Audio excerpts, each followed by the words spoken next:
pautakan kami guys ng aking aso. Dahil ako ay magmamap. Mahirap pag ako'y nagmap at ito ay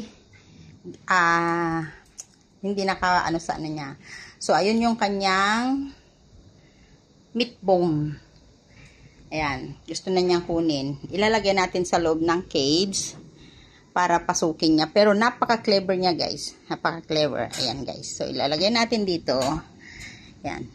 Halo natin doon sa loob. Ayan. Whoops! Huli ka, balbon!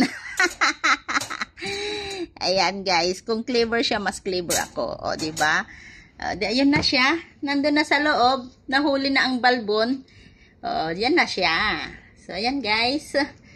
Kaya, hindi natin hahayaan na mas matalino ang hayop sa atin.